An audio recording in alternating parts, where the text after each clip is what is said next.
तेहिंग आले चेक मेता झारखंड मुक्ति मोर्चा खो तेहिंग डीसी ऑफिस रे नॉमिनेशन फाइल कदा अडी रस्का ले को कदा जे तेहिंग मिटे चांस नाम कदा इन हो जेत लगे मिटे कमी लगे और ओनाते इन दबीदार टिकट दबीदार इन था कना और झारखंड मुक्ति मोर्चा अडी सरहाव इन मागोना इन टिकट को एमा दिने और आसो कना इन जे मोच इन कमी हा और काटा इलेक्शन मेना 9 तारीख जोरदार ते आले ले कमिया और निश्चय गे ओना काटा इलेक्शन हजू का 9 तारीख आले ले जीता पब्लिक दो निये गे मेन सनाय दिन निये बार दो चेंज बदल बन अगुया चेदा जे फर्स्ट टाइम अबुआ गोसाईगांव ना हिस्ट्री रे प्रथम अबु बन बडे मतेश टुडू महाशय थाकना और उनी मतेश टुडू महाशय तैनम दो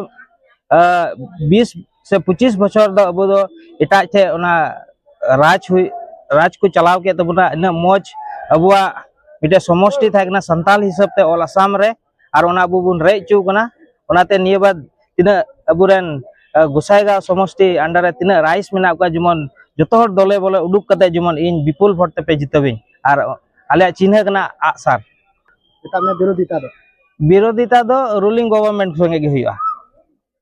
तिना कना खाबदी मेनते जितो मिनट कना ए विपुल भोट तेगे आज नेल बुन हा मोर देन 45 ले टारगेट कदा अदो बुन आसो कना जे मौज नंबर तेगे हा रिजल्ट दो उडुका।